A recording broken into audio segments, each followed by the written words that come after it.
Bonjour, bonsoir, Balandi, il y a Fox TKL TV. Je pense que nous avons vraiment essayé de représenter Bino émission Bino Tolobele Yango, émission qui fait sa Bino d'actualité politique. Il y a solo, dans cette Tozaka a pour nous analyse, pour consulter mon touté, pour bêta likambo na moko ndenge zuli kana kati mboka na biso. Je pense que émission lelo ko sala plaisir na Balandi News surtout il y a Fox TKL télévision. C'est-à-dire chaîne Oyo et Yena Makambu nango chaîne Oyo ezo pesa bino ba information sur na zabongo na esengolo na plateau na ngalelo ya koyamba bongo musali na nzambe na kombo ya l'homme de Dieu Papi Kilolo na zasu sunande ko na biso analyste politique mais c'est Tony Issa to me kosala mo ba analyse par rapport ya ba actualité on suzile kana kata mboko na biso émission lelo to ko beta bongo li solo Oyo zabongo ya l'homme de Dieu Pasteur Mukuna bino mo l'homme de Dieu Pasteur Mukuna effet patriotique et lequel est le problème les lois se retrouver dans la prison Makala entre autres que tous les informations va transmettre dans l'hôpital puisque ça là qui crise depuis hier dans le hôpital pour repérer cette actualité mususu oyo ezali bongo il y a arrestation il y a Daniel Massaro ou ça bongo neve il y a Vitel Kamere donc on ça la sous analyse par rapport il y a procès 100 jours où il y a Vitel Kamere donc on betel sur le solo bongo il y a dossier Aden et Luki Makambu na mokili ya ndeko na biso Ibrahim Kabila ou apparaître dans les vides à bouger mokili est-ce que azana ba droit ou azana ba droite yango so actualité sur dossier corona na kata République démocratique du Congo vérité zo ebalate qui du mieux bon mon vidéo ya maître avocat oyo a porté plainte contre Muyembe alobi ba cautionner ba to pona ba perdre de temps ba to bola donc la kata monsieur yo yango na yemba bino ba analyste na sala bango na kata to beta masolo no suto de cette ko fungola nteke po émission ezali tolobele yango to finga raté mais to sala kaka analyse rien que analyse. Bonjour l'homme de Dieu Papi Kilolo. Bonjour Christian Sikou. Oh ndeko Papi Kilolo ça fait un bail je pense que moi tembele auto mona na susu na sana vraiment na esengo ya ko yamba yo lelo na plateau na biso susu ya émission tolobele yango oyo za bongo to sala rien que ba analyse politique. Na mopanzino na moni bona zana na ndeko Tony Issa au passé micro ndeko Tony Issa bonjour ndeko Tony Issa.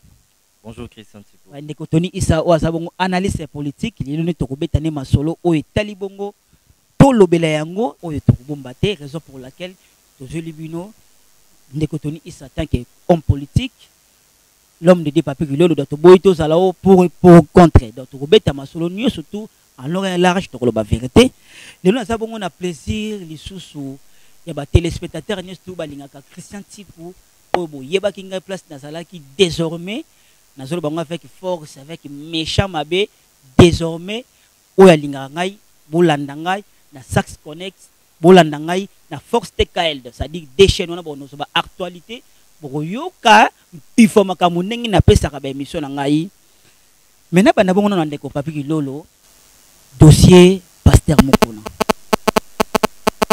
Tant que vous vendez tant que homme de Dieu, vous vendez Monica tout d'un coup Pasteur Mukuna na niveau télévision éveil patriotique. Et ça là qui on dit. Merci pour la question Anna, Christian Sikou. Vraiment, je pense que ça moi Tamoulaï tout le monde en a quitté, puis réalité, autant que traverser dans beaucoup na ba confinement. Et le retour que ça essaie à motuya litouana tant on a monaki ndeko pasteur évêque Mukuna bandi yango il y a éveil patriotique bon ngana lo bakelo moko na lobi était lit na ye ça normal lit c'est normal parce que azo défendre ba cause moko est juste malgré ndeko to baka kiazala ki na elwana mais tout d'un coup a changé les côtés ouais ça na elwana tout d'un coup a changé les côtés place on dinga na ngana ye na ye na comprendre bon ils ont les cas ndenge nini c'est les cas ndenge nini parce que biso surtout ebike ndeko azala ki na elwana mais quand même vision oyaza nango na lito azo mener pour le moment vraiment congolais nyonso aza vraiment plupart na big nyonso te plupart ba congolais belé baza quand même pour Litouana parce que biloko minga zo énuméré na kati ya biloko na kati ya lit ne wana et ça quand même juste non et ça quand même juste est-ce que depuis Kalaté ezalaki juste plus que toyebi avec Mukuna monier na betando ikebele na niveau ya mboka na biso avec mukuna finga même ba prêtre catholique pona Kabila lelo Kabila akomi mabe lelo soki azo défendre ba cause normale entre autres un jour pas ko finga président Tshisekedi sur le loi saté s'il faut to lo yango tel que homme de Dieu autant la Bible ils ont montré quelque part c'est une trahison. On a c'est longa. Bon, je peux répondre. Oui, oui. Ça, trahison comme tel que chacun est libre. Oui. Chacun est libre. Tout le monde n'a pas la musique, dans la politique. Quand tu as MLC, et lorsque tu as MLC, tu as comment on peut perdre. Et ça, les marana yango. Tout le monde a un peu dans l'église. Pour ça, il y a la borne, mais Mikolo, ils ont prié na midi avec Jésus. Na fait cet exemple. Donc, et les carana yango. Moutako ko changer. Ça, on a que vraiment ils ont bien été à changer. Bon, peut-être le moment il a changé et sali batoumo sous bien été. Est-ce que peut-être a changé qui cala avant changement de régime. Hein? Donc tout le monde a que non, au moins papa na biso ba grand frère na biso ba Coutinho Fernando. Et ba bundaka bitumba wana pendant que nani régime wana ezalaki en place. Oya Kabila. Donc on a ko loba te ke eloko azoloba parce que na biloko nyonso tout oya azoloba te ezaka bien. Lit c'est ça bien, mais tu dis que nous sommes na kati ya lit wana et ça va bien par exemple. Et nga solo bango lelo par exemple kolobela makambo ya nationalité ya ex chef de l'état. Pour nga na zo mona le mot révolu. Hein, et ça biloko to kolobela ngo sous le loté parce que le pays mboko il faut y avancer. Vous comprenez? Wana nga zo mona ngo peu moins compliqué. Bon, ndeko papi que le pardon limisanga na katoma muke. Bon, nani to ke mona aspect moko chrétien. Puisque dernièrement on a landaki ba vidéo moko ya l'homme de Dieu wa oteki pa moko na comment est-ce que nani bon habité Onésime ça là qui moi critique par rapport à évêque atangi suma passage biblique évêque elinko lakisa nini est-ce que vraiment na ki bonzambe est-ce que est ça vraiment utile tout important na l'homme de Dieu évêque Mukuna embrasser monde politique makasi. C'est comme si il y a comme mélanger monde politique na monde chrétien. Batu mususu oyo baza pe ba voyer ba komona ke akomi ko bima en dehors la Bible. Na ebité tant que l'homme de Dieu ko analyser le qu'on ndengeni. Te akoki ko bima libanda ya Bible te na lobaka yango. Akoki bima libanda ya Bible te. Ce n'est pas défendu que un chrétien ou bien moi nzambe un évêque à la politique. Ba défendre yango c'est-à-dire que politique na makambo nzambe za ndengeni. So tangi na Bible omona ke ba prophète mingi. Ba bande hotel la barwa no. So moni ke roi na conduite ne sama par exemple. Mon prophète mo bien télémélier. Et besoin que se conduire mabe. Azongi si na nzela. Ko zala bon le lundi ka pona ba titre ba évêque ba biloko wana. Mais à part ba titre wana aza serviteur de Dieu. Aza musa na nzambe. Hein? C'est-à-dire que eloko zo marché té aza pe na droit ya ko telema ya ko dénoncer. Il y a dénoncer le bien non façon marche comme ça les maboye parce que le monde pays est côté qui na chaos. Un mboka est na katia souffrance. Cela ne veut pas dire que parce que vous êtes évêque mboka souffrir na bango ngana kota makambo na te non. C'est-à-dire que ce qu'on veut défendre bien on veut senga ba droit et ça dit que c'est politique. Ngane to solo ngaza politicien te mais émission auto tout analyser non. Donc c'est-à-dire que chacun a le droit parce que en tant que Congolais kolongola na ba pété aux cardinal, aux évêques, aux wana. Mais en tant que Congolais, aux hommes a souffrance dans la Kachamboka, non? Oui, pour y côté les mains, pour le beli pe batu. Batu mingi basala babiloko wana, les lo bato ba comment na ba histoire. So ko tali ba ba qualité ko lo babiloko. Ya ko sala biloko wana ti. Vous comprenez? Mais ba kota na ba histoire. Mingi basala ba simple caporal. Mais à se révolter parce que moni que pays na ye et ça est tambola na injustice. Et mingi ça on ça na caporal, to ka ba histoire ba Hitler, ba Hitler Adolphe. Hein? On ça c'est caporal mais à se révolter. Moussou peut-être à la nani pasteur, mais c'est révolté le quoi Martin Luther King. Hein parce que c'est serviteur de Dieu. Mais c'est révolté batali que non, ba moni que discrimination les qui. Hein ba moni que vraiment racisme à l'époque. Donc c'est-à-dire ce que moni et loko est normal ti. On vendre kimia parce que na c'est évêque. On vend kimia parce que na sali pasteur. Tu dois dénoncer. C'est que par là tout le baquet que l'homme de Dieu quelque part aux opposés c'est évêque qu'on a raison. Et l'itinaye papa na lo bango souvent na bina pesa ka raison aso lo bango ta congolais mais moment da sali yango moment selon moi que quelque part avec moko naza ko kindi na moi mukemo ben insulte ko insulter ba l'homme ba homme politique si quand on a des tokolo belelo comme peut-être la zone débordée parce que sur les gosons ça va mutunanzela voix où il y a quoi emprunter ça les gars bien sûr c'était bah façon ça les belo gosons ça peut mutunanzela hein il y a en tant qu'un serviteur de Dieu peut-être sur les qui na TV les qui na ba média il faut y à contrôler le langage et ben na kolo bani na kolo baté donc peut-être na cadre wana tout ça l'analyse non donc na cadre wana parce que tout ça on a été pour condamner par ser mukuna non pour na pas que ça ait raison belé mais propre zali que attends tous les deux côtés en tant qu'un serviteur de Dieu sur les qui na ba média na bini na koloba pour éduquer masse quelles sont les paroles on a utiliser on a quand même tout ça défend tout ça défend responsable belé merci Ndeko Papi. On va passer maintenant à côté de M. Tony passer M. Tony micro M. Tony Itza je pense que sur la nation Bokebi lelo oyo avec Mukuna lelo azana kata prison makala dossier viol oyo toyebi oyo basali les plaintes viol na menace de mort ya madame Mami Chilolo bon Mami Chibola pardon Mami Chibola oyo alobi monsieur évêque Mukuna pasteur Mukuna asali ba menace belé par rapport à makambazana au sein ya famille ba livré par accélère mais c'est Tony Issa yoza analyste politique est-ce que Tony toyeba par rapport ya plainte ya madame Chibola na niveau de justice est-ce que qui est derrière cette dame-là? Parce que tout le monde, tout d'un coup, avec azui convocation, tout d'un coup, avec parquet, tout d'un coup, avec directement plusieurs makala. Bah, tout bazo la nation partout dans le monde, tu dis que ce que ben ici mutu ba attendre na mutu pour la première fois. Mais avec nako kende, nako kota, le loto beta li solo ba bi procès na ba posongo ti ba font la dossier le 3 juin. Qui est derrière cette affaire, M. Tony? Merci Christian Tsikou de m'avoir accepté mon invitation. Je crois que vous m'aviez invité ici en qualité d'expert. Expert analyste politique. Pour décortiquer les différents sujets que vous avez évoqués ici. Si. Je voudrais rappeler une chose mon co-débatteur, le frère Papi qui est à mon côté, a soulevé un point avant de côté en matière de poser la question. Vous savez, dans des sociétés actuelles, il y a eu des hommes de Dieu au Bakina na premier plan pour que la société évolue. On fait ce exemple.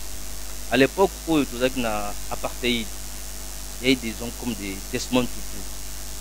Ils se sont alliés avec Mandela pour dénoncer les régimes apartheid. Pour dénoncer la discrimination raciale des apartheid. Donc cela n'exclut pas à un homme de Dieu de pouvoir constater mes faits dans la société pour dénoncer, pour aller de l'avant. Oui. Le frère Papi a soulevé aussi un point par rapport à Martin Luther King. Vous savez, le niveau racisme en États-Unis, c'était très grand. Oui. Il y a des choses qui se passent dans la société où il y a mais à un certain moment, des hommes de Dieu se sont levés, pour dénoncer et combattre les racismes. Oui. C'est pareillement avec ce qui s'est passé dans Katambo Kanabiso, dans l'évêque Mukuna. Moi, je salue l'idée d'éveil patriotique. Pourquoi? Parce qu'il a osé parler des choses où oui. Je le soutiens dans ces combats. Peut-être le moment n'était pas propice pour déclencher ce processus. Mais du moins, le combat est noble. C'est pour l'intérêt de tout le monde. En revenant sur ce que m'avait posé comme question par rapport à la plainte Naye. Plainte Naye, c'est Mami Chibola. Je ne suis pas juriste, mais l'analyse ça peut être constructive. La justice, ce que vous allez coopératif, vous pouvez aller de l'avant. Vous avez invité quelqu'un. Oui. Vous connaissez sa résidence, vous connaissez ses activités. Oui. Est-ce qu'on peut arrêter quelqu'un sur base d'une invitation? Alors, moi, je suis en train de fustiger ce genre d'initiative parce que vous l'avez invité. Et puis, directement, il y a eu des processus d'arrestation. MAP. Donc, pour moi, l'idée à Kokangae Boye, c'est purement politique. C'est purement une main noire. Parce que la dame Mami Chibola, je peux citer même son nom, il a dénoncé, il a porté plainte contre l'évêque, les viols, détention illégale, il y a des documents parcellaires, menaces de mort. Mais c'est maintenant d'approuver, réellement que non, il a été menacé par Mukuna, il détenait des documents parcellaires à prouver. Mais aussi longtemps qu'il n'a pas encore prouvé. et que les dossiers sont au niveau d'instruction. Il a fallu et puis comme il avait répondu à l'invitation, il y a les sources pour la deuxième, troisième fois pour nous répondre à l'invitation directement, on l'arrête. Donc comme un mandat provisoire, nous fustigeons ce genre de comportement en justice et des preuves de mesure. Parce que nous nous souvenons il y a quelques jours en arrière,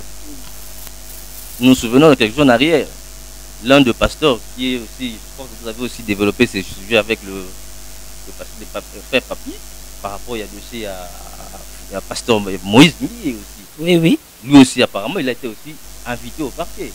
Mais qu'est-ce qui a été la suite? Donc moi je crois que c'est une main noire qui est derrière les dossiers des Mukuna. Mais aussi il y a vigilance.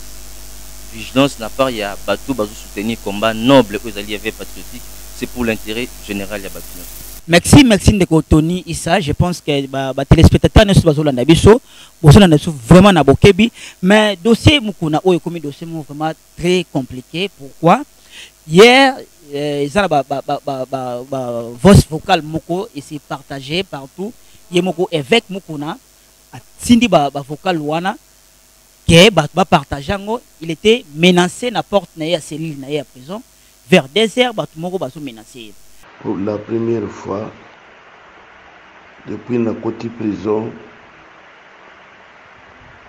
nous avons une zone de sécurité. Les gens ont menacé porte, ils ont menacé fenêtre.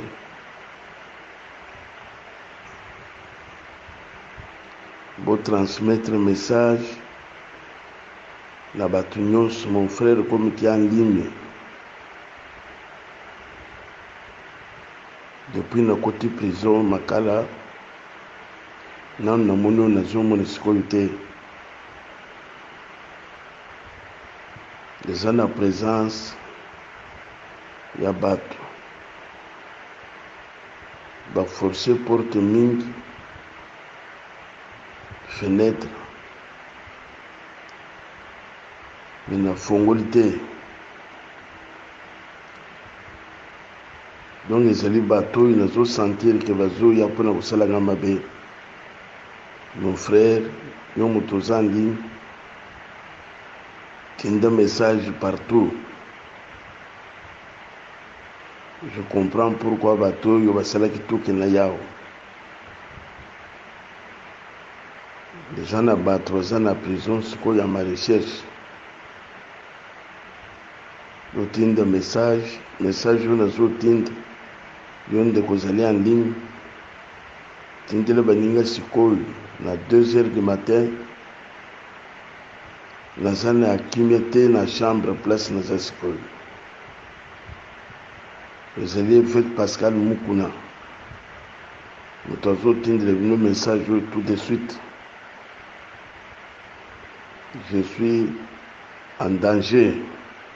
Mais tout le basiko yo dossier à pasteur Mukuna ngope na éviter yoza ndikona biso yoza analyste politique l'homme de Dieu Vandi Awa. Pasteur Mukuna c'était prévu jeudi à lobby ba font la dossier. Mais ba repousser les sous dossier vers le 3 juin. Est-ce que ba robandaka ko repousser dossier d'une façon que Mukuna aou mela na prison makala où il faut baser la ligne ndeko Tony ça. Merci de m'avoir posé cette question.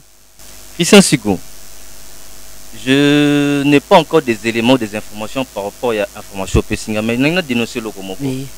Et puis, situation incarcérale, il y a biso nakati ya prison à biso à Kinshasa et ça qui côté. Les prisonniers eux-mêmes dénoncent la manière ou la gestion des prisonniers nakati. Donc ils se sentent dans l'insécurité totale. Voire même vous avez eu les informations par rapport à le directeur du cabinet du chef de l'État, Vital Kamerhe. Il a souhaité ce que Bataille dans la cellule Moko n'a pas compagnon. Pourquoi? Parce qu'il craint sa sécurité. Donc tout est possible dans la prison. Parce qu'il y a des intrus. À côté de la prison, mais à un certain moment, on l'a posé la question aux autorités. On l'appelait, c'est un fugitif à Kimambo. Donc, c'est-à-dire, personne, Mtokota, Tabimi, sans pour autant être inquiété. C'est tout à fait normal. Je n'ai pas encore eu des infos, je dois vérifier. Normalement, si c'est voice ou avec Pasteur Moukouna-Tinda qui c'était vrai ou faux, mais je dois encore vérifier. Mais dis-moi, c'est possible aussi. Parce que la gestion, il y a des prisonniers dans la Katiwana, il y a des laissés aller. Les gens peuvent entrer et ils peuvent sortir calmement. C'est ça, bon, ok, merci. Bon, de quoi pas Kilolo, dossier avec Moukouna, le pasteur Mbakadi SP, interpellé à la niveau des parquets. Ndeko Nabiso Olengankoi interpellé à niveau parquet na dossier avec Moukouna. Pourquoi bakoy ko citer tous les dénoms na kata dossier avec Moukouna? Tant que l'homme de Dieu, mon ngondengene. Oui, en tout cas, merci pour la Moutouna, monsieur Christian Sikou. Tant que Tangelinga Biloko wana ba batouana plutôt bandeko baza interpellé na niveau parquet.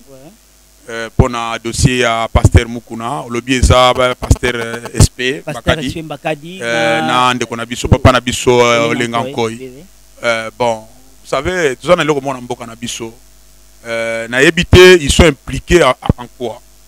Et celles qui va se retrouver dans le dossier. Bon, ngana koko baksango ke soki bakoko ça les impliquer puisque toza na ba voice moko déjà mona mwasi oyo Mami Chibola assez à sala qui déjà avant ba dossier et se transmettre au niveau à l'état.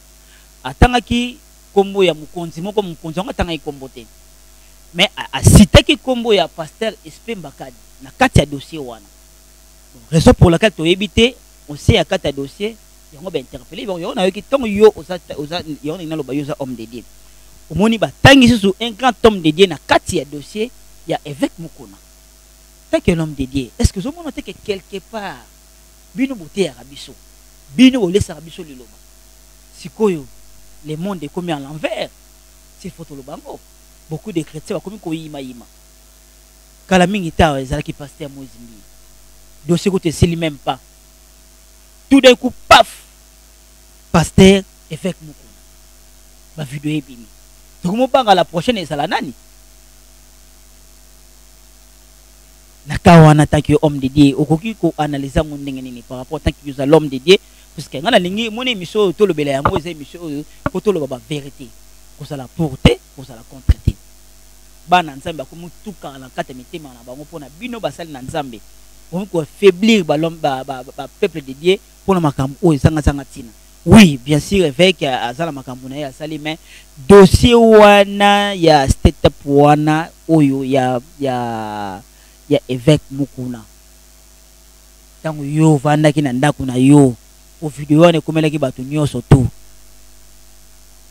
au jet qu'on donne en tout cas mon autre nga ba quelque chose moi 2 ou 3 na katuana na ko le moyen na développer ngo mon le belo mo ya moteur bi comment est-ce que ba serviteur dédié parce na kata ko se retrouver na biloko wana na éviter pasteur SP ababengi kuna bon pona akende ko sala ko la akende ko témoigner nini est-ce que ça pour quand il y a Moukouna ou bien Azali pour quand il y a Moukouna na justice dossier quand même Moukouna na justice Izakaya Mami Chibola donc débitation que Moukouna le voilà ake pona ko ake ko témoigner nini to éviter na ko zela na yoka na nu yé ça na elle nini comme ça na belo na koloba parce que ceux qui kaza na elle il y a partie comment on appelle partie plaignante ceux qui sont la partie plaignante na ko ba lero ni to ko place yona mais na ko lo belo komoko de ko Christian oyebi na dossier ya pasteur Coutinho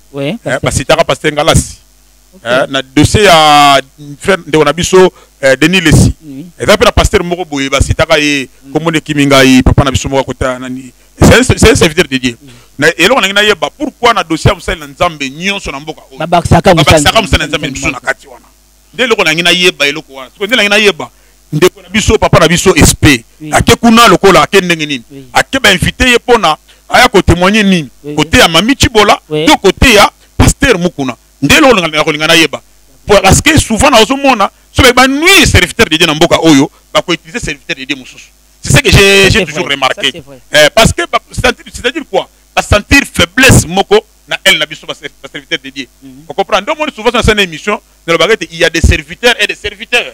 Et ça, tout ça va serviteur de Dieu, mais en réalité, c'est servir de Dieu. Il y a des serviteurs de Dieu et ceux qui se servent de Dieu. c'est se servir dans Nzambe donc à lokola moi parapluie mais en réalité ozana eloko ezana kati ya koluka na se wana mais eloko yo bimisi kaka kombo na Nzambe otiango lokola yango nde kebanga na za chrétien mais en réalité na sima nango ozana eloko mosusu osala donc tolingi toyeba eloko wana peut-être bamoni faiblesse wana moi na famille mpona odiviser famille bien faut yeba ke famille na bazala lokoso. En tout cas, merci Papi Kulo, toujours courir derrière le temps. Je pense que cette émission, les autres, ça la plaisir. N'a pas téléspectateurs, partout dans le monde, aux émissions Nabino, Tolo Belayango. Émission les autres, ça la plaisir. Na Charlie Binda en direct qui est à Houston, dans les États-Unis. Pardon, Charlie Binda en direct qui est Allemagne. Émission les autres, ça la plaisir. Na Alain Tungu Pio, déjà, bah, conteneur, ils ont carrément déjà, bah, dans Houston, bah, dans les États-Unis, côté Internet, tu vois, Betara Alain Tungu. Sozana besotin da colline et comme depuis États-Unis comme les Absunakin. Bah félicitations makasi na vie nanga René Sito na acte sala keza kitoko makasi to so kene malembe. Maintenant mais c'est Tony Issa toi accéder sur na dossier Daniel Massaro et Vital Kamerhe. Dossier oyo ningisi mokili Daniel Massaro tant que neveu ya Vital Kamerhe lelo oyo azana arrestation bakanga ke depuis Bandundouville. Na minute tolo babé azada na kata kin awa hier ya lobby ba comparata qui est déjà na niveau ya parquet bon dossier Kamerhe le 25 awa procès au banda le susu tolo banini est-ce que vérité comme malembe ou bien c'est la vérité monsieur Soutan qui est analyste politique. Merci beaucoup Christian Sukou d'avoir posé cette question. Daniel Baboy, il y a un problème. Oui. Il y a vraiment un problème sérieux. Dossier OANA et Zaki Ndengene. Après les élections, le président l'année passée a été investi. Alors il y avait déjà un gouvernement démissionnaire. Alors au lieu d'oser là, le gouverneur de la coalition qui est dirigé par Ilunga Kamba, oui.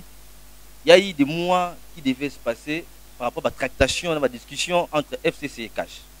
Alors c'est fait que le président de la République a décidé de lancer un programme d'urgence qui touchait presque tous les secteurs de la vie nationale, y compris scolarité, tout consort là, ce que vous connaissez.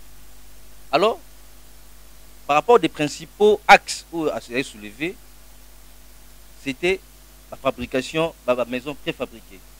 Qui étaient les coordonnateurs? C'était le directeur du chef de l'État. Alors, Bambong Oebima Kiwana.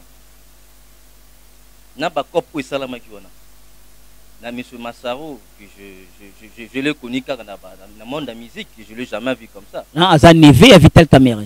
Voilà, c'est un neveu que j'ai appris récemment qu'il est neveu de Vital Kamerhe. Oui. Alors la gestion il y a 100 jours Ndé Isali Mabé parce que le chef de l'État a une gang Simba touche parce que on a un programme à 100 jours.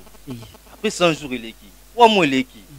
Alors la population commence à s'inquiéter. Oui. Comment on peut saboter un programme d'urgence? Parce qu'il y a un programme d'urgence en attendant que le gouvernement il a investi. Alors, c'est fait que tâtonnement, la population a saisi l'opportunité de pouvoir dénoncer la gestion. Il y a 100 jours, il y a le chef de l'État. Alors, c'est ce qui a provoqué des tollés. On réseaux sociaux. Mais apparemment, M. Tony Issa, M. Daniel Massaro, na ouverture il y a procès il y a Vital Kamerhe total na RTNC chaîne nationale to tuko mona esika moté batanga ki Daniel Massaro mais azala ki recherché par rapport à niveau de justice na biso lelo oyo ba mapé déjà s'il faut na lobango azana niveau ya parquet na biso yo teke analyste politique est-ce que dossier il y a Daniel Massaro et ko yako bakisani na dossier à 100 jours. Dans les justices, il y a une pièce à conviction. C'est-à-dire, quand vous attendre Bino, et que mon monsieur Jamal, un sujet libanais qui est à côté, mon directeur du cabinet chef de l'État à côté, Wanganani. C'est-à-dire, mais dans la pièce à conviction, vous reconnaître que M. Massaro était en contact direct avec M. Jamal. Et quand vous avez fuite d'informations, et que vous avez une identité que non, Azali Penakati Kouwana. Jusque-là, il jouit de sa présomption d'innocence. Il faut ne pas prouver maintenant la ministère public et prouver que normalement M. Massaro Azali impliqué dans Makamboya il y a 100 jours. Jusque-là, Le que c'est décidé dans la place de la justice, on laisse la justice faire son travail, mais du moins, tout le monde a une connivence, un lien entre M. Jamal et M. Massaro. Il faudra maintenant que la justice nous prouve par rapport à sa conviction au hasard d'Ango, M. Massaro va impliqué. Si vous avez qu'une invitation à niveau parquet, on s'est réservé. Dans une invitation, il y a le 2G au GFR, M. Patient Saïba. Il a été invité au parquet par rapport à Makambia détourné. Si le lac est daté. À apporter disperse au monde. Tout ça n'a pas invitation au niveau parquet par rapport à la gestion et à l'État. Parce que Baza interpellé, parce que moi, on a commis, on n'a pas besoin. Mais du moins, c'est à la justice, au ministère public, de prouver que M. Massaro a quelque chose par rapport à la gestion il y a 100 jours à chef de l'État. Voilà ce que j'ai trouvé. Mais c'est Daniel Massaro arrêté déjà n'est au sol à ça d'un niveau à parquet. Tony Issa, yosa analyste politique, tout ce que je me dossier 100 jours. Est-ce que tout le bas 100 jours, et ça là qui slogan, est-ce que na 400 jours, tant que analyste, na ko parce que les téléspectateurs beli balandara biso dossier 100 jours ba ko comprendre ngoti. Est-ce que 100 jours, et ça slogan, bien ça là qui 100 jours il y a travaux. Est-ce que comment nous dénonçons les marchés, parce que ce sont des marchés de gré à gré? Par rapport à l'insuffisance, de l'eau, tant qu'on va appel d'offres, que l'État congolais veut construire 1000 maisons, à lancer un appel d'offres. Les soumissionnaires, ceux qui viendront déposer leurs candidatures, doivent normalement prouver que dans le laps de temps mis par l'État, il peut construire. Lorsque maintenant, on a mis cette marché-là de gré à gré avec la société de M. Jamal, c'est un défaut, un mauvais départ. Parce que de lui-même, oui, au Zwingaï, vous pouvez un marché de gré à gré à 100 jours, on a 1500 maisons préfabriquées. Peut-être que je n'ai pas compétence là.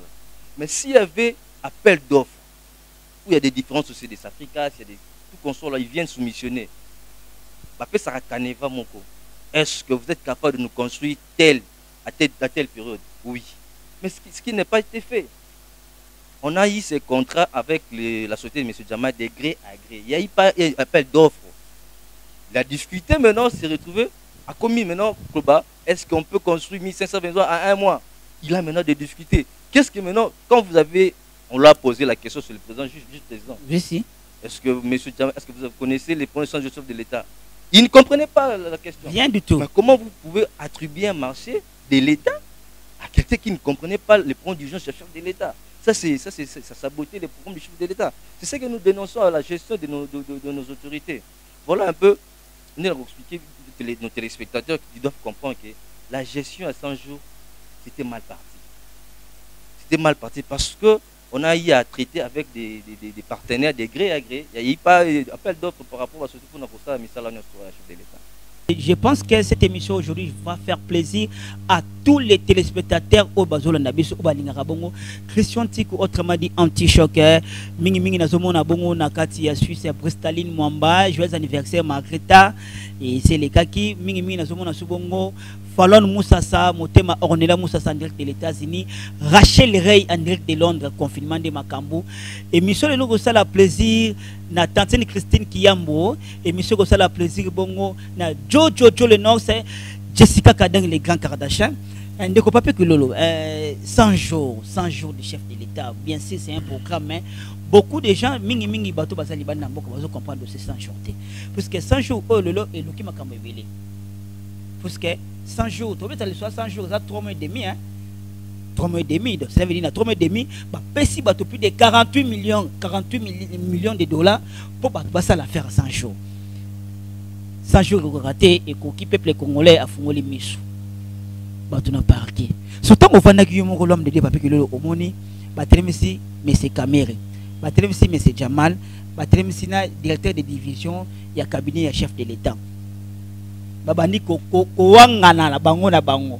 Et c'est là qu'on est. En tout cas, merci. Merci pour notre tournoi. Vraiment, homoni, tant au lobby, c'est un programme. 100 jours, c'est un programme. C'est-à-dire que le réunion surtout, mais ça la soit nécessaire, mais na 100 jours.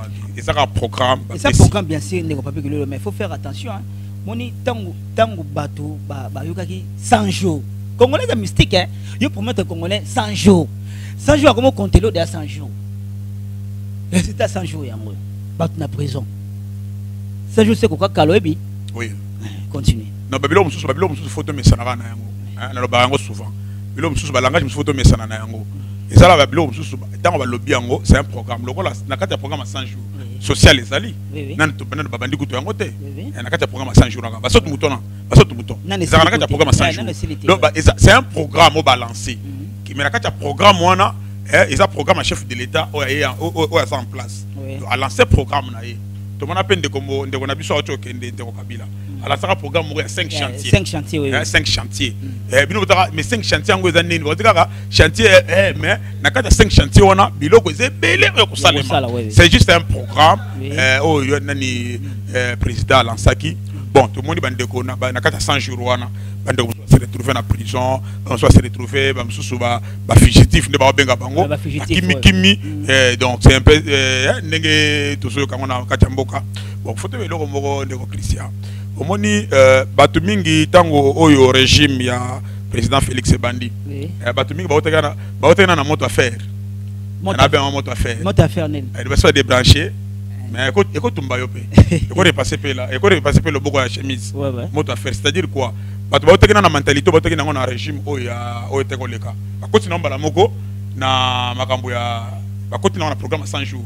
Bakasika ndenge salaka. 100 jours malamo. Ba quitter que 100 jours bombi pe état de droit. Bombi état de droit. Et bombi maman na réserve. Oui. Que 100 jours mais état de droit. État de droit peut salir. Donc les lopes ce que tu à part état de droit, tout ça fait sous une justice indépendante. Vous comprenez? Justice indépendante. Et le on est frappé ma paix. Hein mon frère. Donc le on est ça na katia ko frapper ma casse. Bato yeba quitter. Ndemo le lo na programme 100 jours. Mingi va se retrouver na ba boloko ba mususu basunga même pas ko ya ko kondima na ba invitation au batite bona. Mais ndeko pape ko lolo to seulement muke to lobela yango est-ce que tangu yo moko otalaki omoni ndeko Vital Kamerhe otali ndeko na biso monsieur Jamal otali ndeko na biso le directeur de division ya cabinet chef de l'État question président juge atunaki bango atuni oyo est-ce que yebiye ndenge ba wangana laki ana yo mongo tongo ufani mana TV totalango o analyse ni papa webi l'état ça l'état Christian webi l'état basaka na été webi na vision na kota cachote comprendre munena l'état te nga elona na ndo le belandi yango wana so kota cachote o comprendre munena l'état te webi lo musu l'équipe la wana bato miloko bana mike mais soit disant te bato na basa ba intellectuel auto yebi na mboka oyo bato na basa ba homme d'affaires yebi na mboka oyo. Mais devant l'État, on va se perdre. Donc, bon, et retourner à Basso Wang et Salingan Nengenin. Comment on va me coller au Miwanga? Comment me coller au Miwanga? Parce que, quelque part, tout le monde va photo, va bloquer Bimiwana. L'État, mon frère, l'État, a été, n'a pas considéré que Belé. Soit problème, n'a pas tout. Soit problème, n'a voisin. Soit problème, n'a pas mais soit problème, n'a l'État. L'État, comme mon pied au mur. C'est comme ça. Donc, na ko ba susuni na ko ba kiselo mo yanga na esprit. Au moni tango le on ba ki ya kasho, so na ko ta kashote. O ba même pas ko samba. O ba samba, o za mayele ndenge nini. Mais ceux qui n'ont pas ça ba biloko wana to ko samba te. Nga na petit na ngamu ko ta na bandal aw. Grand colonel. O bi petona tellement ko ta ba kasho trop akoma ko samba. Et puis grand voleur. Abi sanga lobinini. Abi vie, o moni na yibi boy. Ils ont un qualifié. Expliquez moi, ils ont un qualifié. Mais ils ont voyé, ils habitent. Ceux qui ont besoin de partir à 18h, 19h, ils ont qualifié. Donc c'est-à-dire que peut-être ça m'a trop. Aïe pas déjà que nos moni héros sont pas gagnés à 12h. Dès na ibi nangabo, ils ont un gravité. Oui. Bah condamner mais ça gravité parce que ça n'a mouille. Ils ont un vol simple. Ils ont un qualifié. Des places na comprendre ah donc habitué ngana samba tellement trop, na comment na ba mon. Donc de samba tellement trop comment na ba mon. Ce qu'on dit comme ça, c'est tellement samba trop, c'est un voyou. Mais tellement côté bakacho trop, ayebana ba ndenge nini question on a robimela wapi. Mais ceux qui samba te quel que soit le niveau d'études na yo. Ceux qui n'ont pas ça ba biloko wana te ndo samba kende na commune. Mon frère, c'est compliqué de bande comme ça, c'est compliqué.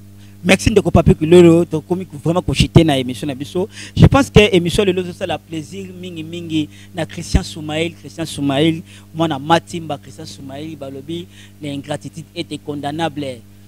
Moi on va la rater ngai na pour la rater mais na ça la rendre. ndenge na pesa ki bino makambo ndenge na zo boto la pe makambo na ngai pona na pifo na nga na kati na ngai donc mais na soka émission vraiment mais tozo chité na dossier Ibrahim Kabila ndeko Tony Issa Ibrahim Kabila tout d'un coup mokile yebaka na bango yebaka été si photo lo bayango apparaître na émission ya ndeko na biso Israël Mutombo émission na biso bo solo oyo bakati yango zo leka susute na Congo Web Israël Mutombo aleki Israël Mutombo ake kokundola makambo oyo elala pendant 18 ans à la musibe esprit ya bato. Tant que analyste politique, omoni mwana ya Mosé aleki na niveau ya média, na niveau ya télévision pour na ko se plaindre, pour na ko déclarer, ko réclamer ba droit na bango tant que bana ancien chef de l'État. Et ça là qui on dit monsieur Tony Issa. Pourquoi Kaka Ibrahim Kabila a essayé de poser cette question problème Sikoy? Je suis en train de me poser cette question. Pourquoi Kaka Lingé a soulevé le Rwanda Lelo? Tout ce temps, où était-il? Apparemment, il surgit comme ça. Je suis le fils de Mouzé Laurent Désiré Kabila, résident à Lubumbashi. Pourquoi seulement il a choisi ces moments ici, précis? Tout ce temps, où était-il? Moi, je pense que nous devons quand même avoir du respect envers les chefs de l'État sortants. Ah, nous devons avoir vraiment beaucoup de respect. Parce qu'il a eu à diriger ces pays pendant moins 18 ans. Certes, il n'a pas tout fait. Mais du moins, commencer à parler des noms de Kabila comme ça à la télé, ça ne sera pas une bonne chose. Moi, je crois que les problèmes devaient se régler au niveau de la famille. On lui a posé la question sur Israël Mutombo. Connaissez-vous le rôle du chef de la maison civile qui était l'excellence pasteur Mugalu? Il était censé de rassembler tous les enfants des musées ou la famille des musées pour la gestion de la famille. Pourquoi pas aller les contacter directement au lieu de passer avec ce sujet au niveau de la télé? Moi je crois que le mieux serait, comme on dit, l'alliance slave en famille, il devait d'abord passer. Il y a des canaux. Même si son grand frère ne les reçoit pas, il a des canaux appropriés où il faut utiliser pour que la réconciliation au niveau de la famille soit effective. Nous, on est fiers aujourd'hui d'avoir un chef de l'État qui nous a dirigés en vie. On est fiers. Pourquoi on doit avoir des chefs de l'État anciens d'État décédés, morts, assassinés? Aujourd'hui, Joseph Kabila, oui, sénateur à vie, il peut circuler calmement ici dans ces pays. Ces pays lui appartiennent. Nous lui avons soutenu. Moi d'ailleurs, à l'époque, nous étions trop jeunes. Il a sacrifié sa jeunesse à l'âge de 29 ans. Alors, maintenant là, on va chercher la bête. Pourquoi? Moi, je trouve que M. Ibrahim Kabila doit chercher des canaux appropriés pour normalement aller rencontrer la famille et revendiquer ses droits. Ce sont des droits qui sont nobles, qui peuvent aussi aller de l'avant pour l'intérêt à tout le monde, non seulement lui. Je le soutiens, mais il y a des canaux appropriés, il faut utiliser pour que la réconciliation au niveau de la famille soit effective. C'est ce que je devais quand même apporter comme contribution. Merci ndeko Tony Issa na analyse sociale biso mais ndeko Papi Kilolo affaire Ibrahim oyoki ndenge ndeko Tony Issa a répondre biso que ezaki primordialité pour na Ibrahim Kabila pour les canaux médias pour na réclamer ba droit na bango mais tant que yo homme de Dieu parce que Tolandi Ibrahim très très bien alobi famille na bango famille à musée bazo souffrir entre autres que Ezaf et comme il fallait trop bas par rapport à la grandeur de musée Laurent Désiré Kabila paix à son âme président Nabiso a Koufa très tôt oyo parfois la bara imitanga bon ça congolais wana sito rata et s'il faut et engagé kangai lelo oyo tant yo monaki Ibrahim Kabila niveau à la télévision ma propos na oyo atenaki et après ko silisa na émission na kobima na ba lever na unité aux non identifiés à se retrouver. Il peut parquet. À combien à parquet 22h30 Ibrahim Kabila Abimi à l'équipe na télévision a remercié chef de l'État Félix Tshisekedi au juge qui ont donné. En tout cas, merci pour notre motu na le belo moko pour à propos ya dossier wana, ya dossier très sensible. Un dossier très sensible. Moni ndeko wana démarche na ye et ça peut m'abêter. Hein, ndeko tu koloba mais démarche n'est pas ça m'abêter. To éviter ba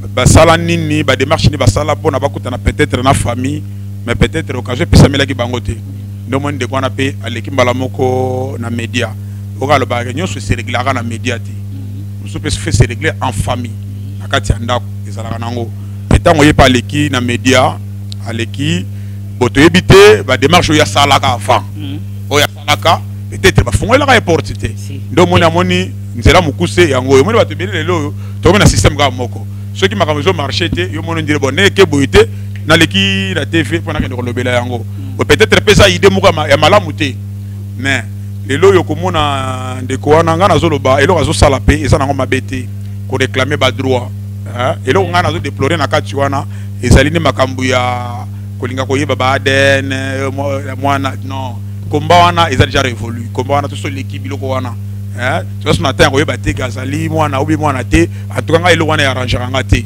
elo wana ya arrangera te entre nous ça m'arrange pas mais ceux qui ont réclamé ba droit que ngalpe il faut bénéficier parce que papa n'a n'importe qui un chef de l'État congolais il faut appeler l'eau na se retrouver famille alors on a le combat famille bongo banda kala wana sala ki wapele wita monsieur Tony Issa oui mais comme tout les amalam obi tango apesi âge na mon frère on réclamer quand même héritage de âge à 13 ans on se comprend ngala ba loko nga papa na ngai on a zo lobela bino papa na nga kufa tinga na même âge ba âge ba 12 ans 13 ans c'est-à-dire ils ont biloko belina perda parce que dit et ça qui pour na âge na ça qui na dit âge na ngai c'est-à-dire que na ça na moyen ko réclamer te c'est na makasi wana te ya ko réclamer parce que na ça qui na âge mo mukie papa tiki biloko mais et kenda ka bongo et kenda bongo pourquoi moi na oya sala qui peut-être à mesure na ko déclarer ba biloko na bango wana j'étais encore trop jeune peut-être temps makambo na sala qui il était encore trop jeune les lois à quoi na ba 30 quelque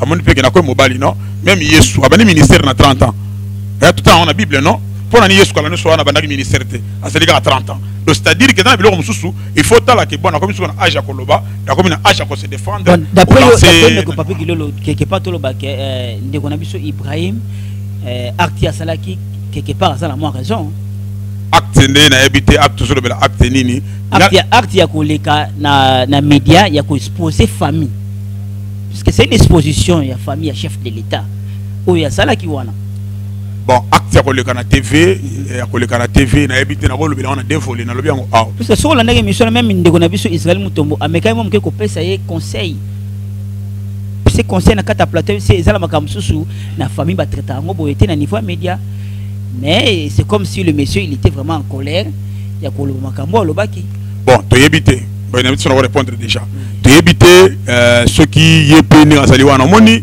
ngana so belo moko moni ndako la raté oui ba bisiki tanga raté ye asa membre de famille ay peut-être et loko nini bisika ni fois simba na minute wana peut-être que les na téléphone les gars ont yebo ko te afanda ki va se consulter ba bité ceux qui to communiquer to monique ba zo ya ba bisoté yo kende so biso nde to yebi na bisoté pona eloko na trop condamné était to ko pe faire raison te comme tout ça l'analyse trop connaître parce que tu évites quelles sont les démarches où il y a menaki à faire les canaux TV tu es bien noté jusque là il te calque à bongo peut-être que personne va venir na yepe na ndenge à place morobo à cause que tu la sala qui boy mais na monika ka boy na monika ka solution ça la tendo mo na kenda na niveau média peut-être niveau média on appelle le lobby solution pe bimi ba bengi pe na nga famille ba venir na se ba régler en famille mutu na mutu se retrouver et puis va se décanter situation wana Tozo chité vraiment la question à Soukan de Papi Kilolo, affaire Docteur Mouyembe, Tomoni, maître avocat, Oyo, Christophe Soumaïl, Oyo, l'Israël, image, Oyo, maître avocat, Oyo, a sali plainte contre Docteur Mouyembe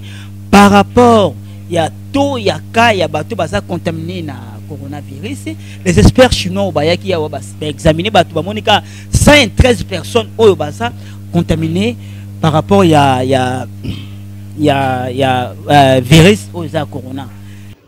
Moi, c'est maître Jean Bedel. Moi, je suis avocat au barreau de Kinshasa Matete. En même temps, président national de l'Union pour la promotion et la protection des droits des citoyens. IPPD, c'est un cycle. Comme tout le monde le sait bien, je vais déposer une plainte au parquet général après la Cour de cassation contre Dr Mouyembe et Dr Eteni Longondo, le ministre de la Santé publique. Je suis tellement désillusionné de constater que 2 personnes sont en train de prendre en otage tout un pays. Juste, le coronavirus est là, mais la gestion de cette pandémie dans notre pays n'est pas claire. Au stade où nous sommes aujourd'hui, personne ne sait exactement le nombre exact des malades, c'est-à-dire des personnes qui sont atteintes de cette pandémie. Quelles sont les personnes qui sont guéries? Quelles sont les personnes qui sont en espoir d'être guéries? Combien il y a eu de décès? Tout est devenu maintenant monnayable. La population est en train de vivre dans une panique, dans une frustration, alors que les deux accusés, donc les personnes mises en cause par mon organisme, pour bien dire, semblent ne pas être claires. Ces deux personnes sont en train même d'aller au-delà de leur conception, au-delà même de ce que les gens pensaient qu'ils devaient rendre un service impeccable à la nation. Ils en ont même abusé la confiance du chef de l'État qui leur a permis de faire un travail dont il a besoin. C'est ainsi que je décidé en âme et conscience de saisir la justice contre elles, contre ces deux messieurs, pour qu'ils puissent en répondre. Nous devons voir clair, nous ne devons pas rester dans un état de frustration. Merci na ba téléspectateurs ni surtout bo landi émission na bokebi vraiment émission na bino to lobela yango. Je pense que ba propos tenus ils ont engagé kaka ba auteur nango. Je pense que na zaki na ndeko papi kilolo na Mesitoni Issa bo landi ba analyse na bango par rapport ya ba actualité ni toujours les kanaka tamboka na biso. Nous sommes vraiment arrivés à la fin de cette émission. Là je dis à tout le monde au balandi biso bo s'abonner mingi na Force TKL mingi na Sax Connect ba chaîne na bino o bando ko soit toujours émission oyo tolobela yango et poni makambote to kobeta tout sauf rien. Émission lelo ko sala plaisir na aller à Tungu Mukonti ya Houston, émission ko sala plaisir na Jean René Sito, émission ko sala plaisir na Charlie Binda na Allemagne, émission ko sala plaisir na Chantal Ntikou na France, émission ko sala plaisir na Ornella Moussassa Motema, Falon Moussassa André qui a Houston, André qui a Columbus pardon, émission que ça la plaisir sous mingi na Bristaline Mwamba mon associé ya Tongo, émission que ça la plaisir mingi sous na Rachel Rey en direct de Londres, émission que ça la plaisir bongo na yemoko les grands prêtres na bango moko Charlie Kasongo ngana obenge garçon cash donc ça dit soko moni okute na cash ya la makambo na ye, émission que ça la plaisir na ba téléspectateurs news to balinga kabongo Christian votre humble serviteur autrement dit anti-choc au baïba inga na ngambo wana na zasu na ngambo wana te siko tozaka na Fox TKL autrement dit Sax Connect c'est-à-dire songo lukanga ko zapete lukanga na deux chaînes au kutanga wana place boko so ba actualité news tout sauf rien. Je pense que au ça non émission 0 donc na bino tina suka boko subir la colère de Dieu.